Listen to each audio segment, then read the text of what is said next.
Good evening, everyone. It's Tom Sidney Bushnell, aka Numbers, here from Sight Club. Welcome to Sight Club. I haven't done one of these for a while, so those of you that follow my channel will realise that I'm actually back home in good old Blighty here in England. And again, those that have been following will know I've been on a trip, a pilgrimage, as someone described it to me. And I just wanted to check in with everyone, and I feel grateful. I feel it was a privilege to go to the places I went to meet the people that I met, to learn the things that I learned, to discover the things that I didn't know were going to happen. Even the bumps along the way, you know, as with everything there are. So I was able to learn more about people, be surprised in a positive way by some, maybe not so much by others. But all in all, I can't complain. I had a really magnificent and beautiful time, and I feel like I'm repeating myself, but I met a lot of wonderful people. Some just briefly, just for a moment or two, that wanted to take a picture or say hi. Others that I spent time with and have got to know and have become good friends with. So those that are in that category, you know who you are, and thank you. And thanks for those that enabled my trip to go pretty smooth. And again, those people know who they are, and I wanted to thank you. And it's an interesting point that we're at. Usually when I go to a place for a while and come back, I kind of feel a bit of emptiness, I guess, because I kind of miss where I've been. But I must say, I think with pretty much most of the places I went on this trip, I kind of just trusted my instincts, my feel, my intuition. And when I felt like it was time to go to the next destination, when I sometimes didn't know which that would be, there were places I had to go, but there were some changes in those places, so I found myself with maybe a bit more time than I was first anticipating. But nevertheless, it all worked out as I feel it was supposed to. And I just felt at the time when I needed to move on, I did, or when I wanted to, or felt like I should, I did. And it all worked out well. And coming back to England, coming back to London 74, Gematria 74, it feels good. It feels calm. It feels peaceful. It's nice to have, I guess, a bit of my own kind of mental space. I had mental space out there, but kind of, I guess you can't beat kind of having your own place that's yours. And I just feel quite serene and calm, and I'm getting over the jet lag, and so I just felt like I'd do this video, put it out, and just reflect on a few things and share some of my reflections and thoughts. So I'm optimistic for the future. I don't know necessarily what it holds and in what order, but again, still the general sense of goodness and of happiness and a better world that we're moving into.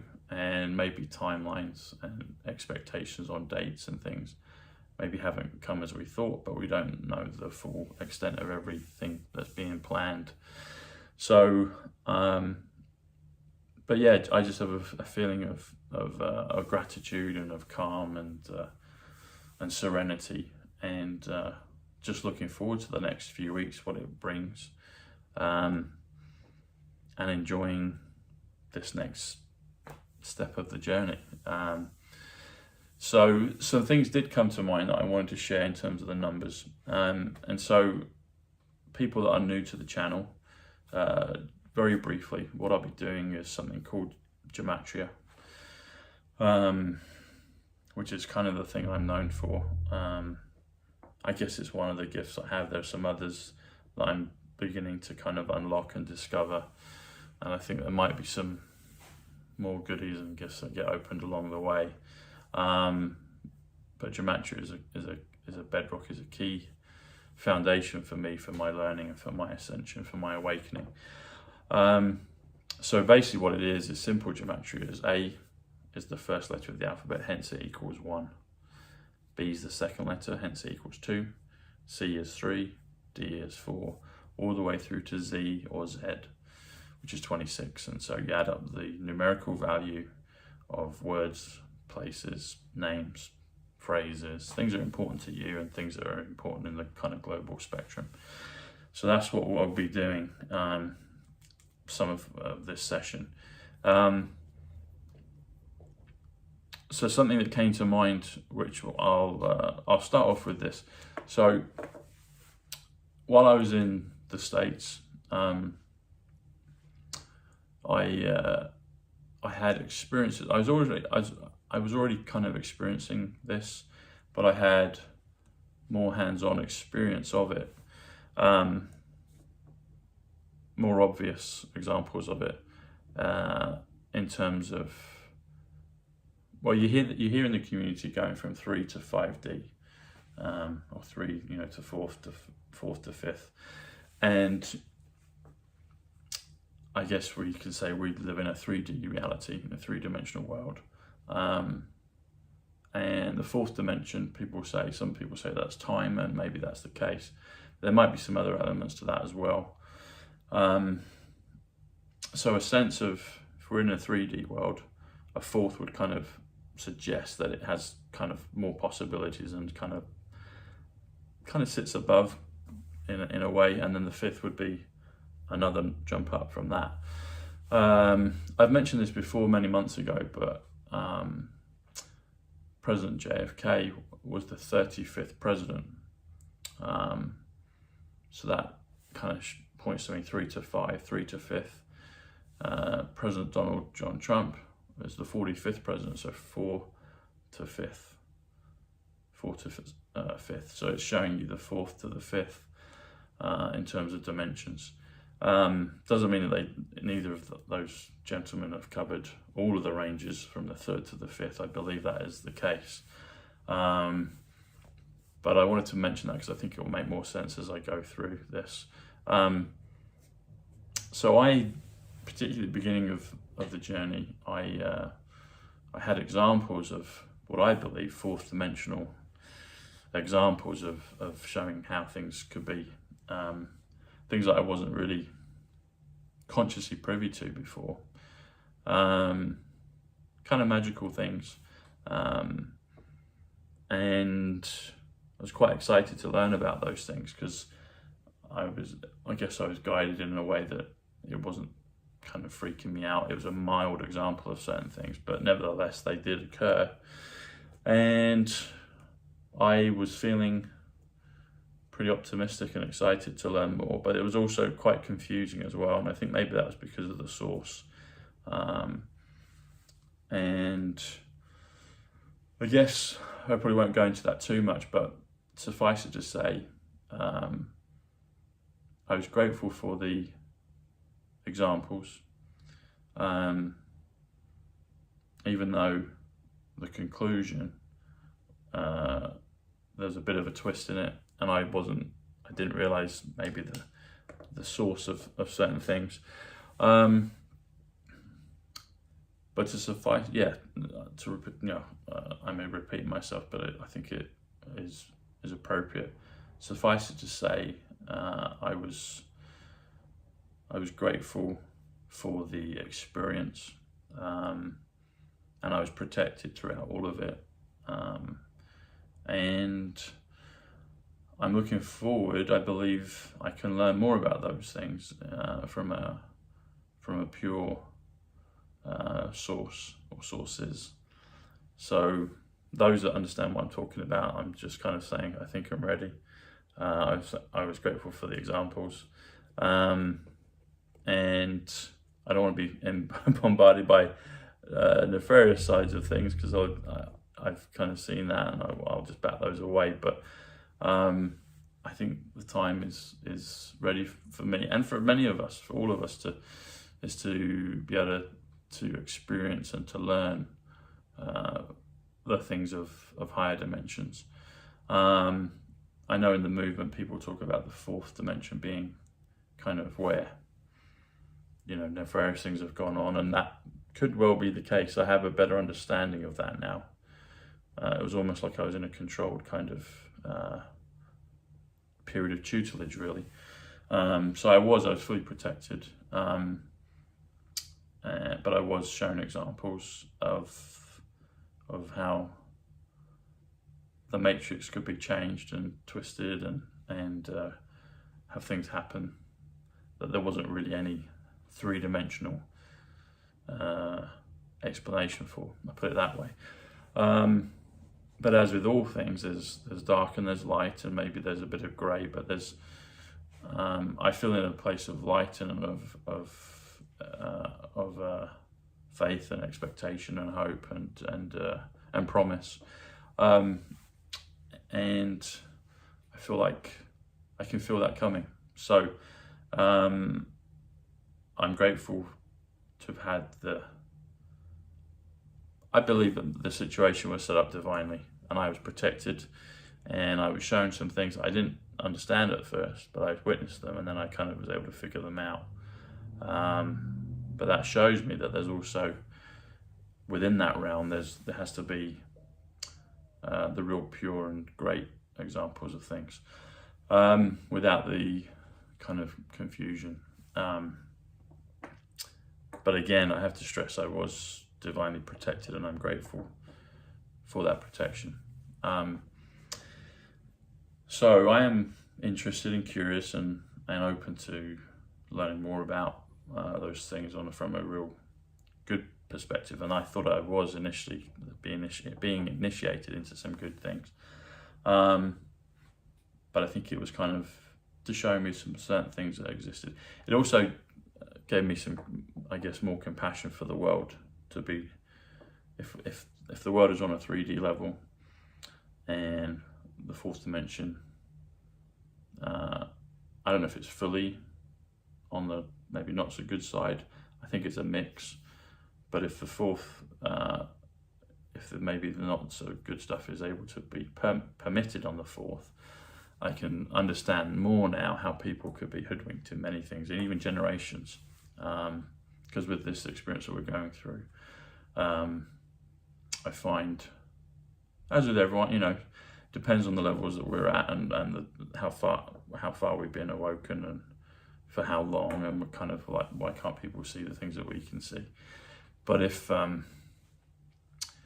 that's was the kind of the parts of the parameters of the game, for want of a better word, this experience, this life experience, to have things kind of at a higher level that people weren't even privy to, that they couldn't see or understand physically and consciously, spiritually, then they really didn't have a chance in terms of being able to kind of break through it. Everyone has their own character and innate gifts, but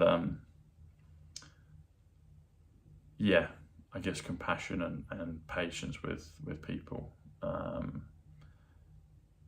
kind of resonated after I realized a few things at the kind of beginning part of the expedition that I was on, and that started prior to coming, before going to the States.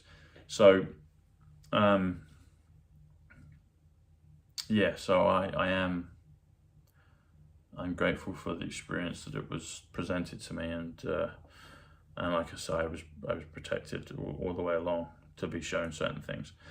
But I would like to know more about those things from a really pure God source. Anyway, we'll leave it at that. But the reason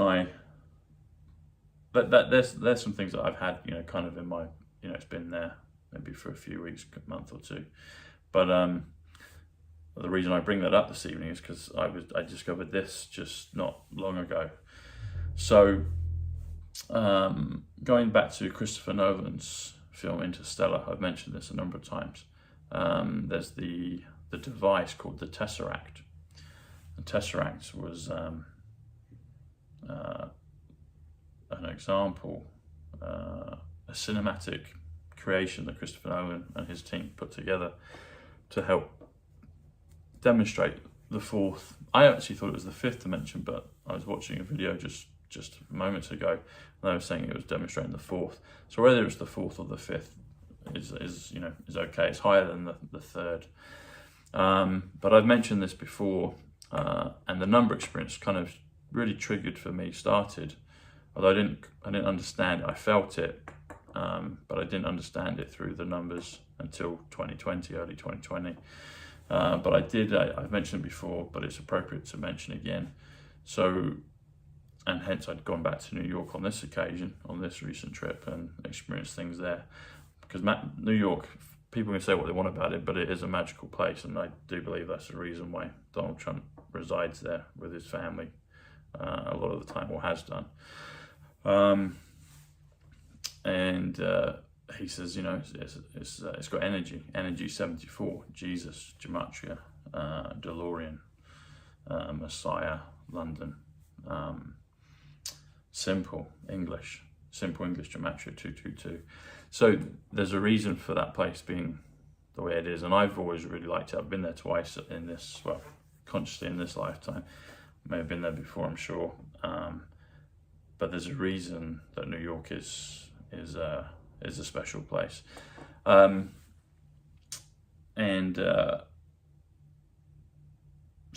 my experience started. I went to Manhattan in 2015, 5 days before President Trump came down the escalators. I went and visited that on this trip, got a video of it, made a video.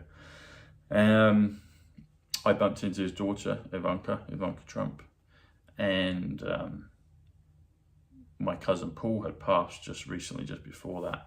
And shortly after meeting Ivanka, maybe the next day or 2 or 3 days later, I had my first kind of number experience, which I relate to the experience in the Christopher Nolan film Interstellar. Because I bumped into two people on 2 different occasions which had the same birthday as my cousin Paul, which was 118, and he just died. I think one of them may even have been 119, but there was a third one in England that was 118. Anyway, whether it was if both were 118 or 119, one of each, it triggered my thoughts in terms of Paul communicating with me through this example of this Tesseract scene in the film. In the Christopher Nolan film, and Paul's name is Paul Bushnell, or Paul Dennis Bushnell. I did a video. If you do Paul Dennis Bushnell, it comes at 208, and I did a video back in September in New York of this year. There were 2 beams of light where the 2 towers were. 2 beams of light comes to 208, which comes to quantum system. If you just do Paul Bushnell, it comes to 143.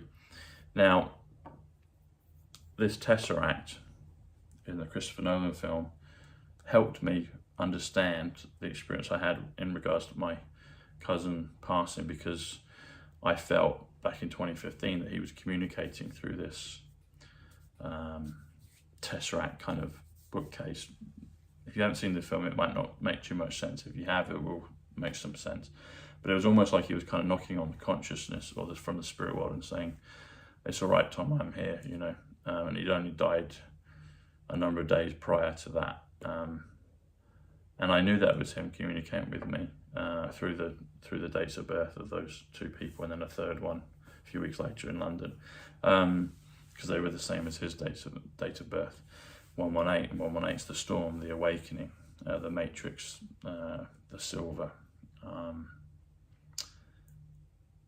But anyway, this is what I discovered this evening. So Tesseract comes to 110, which comes to president. It comes to Marylebone, which I'm back in Marylebone here in London. London 74 Jesus, Gematria. President Trump was age 74.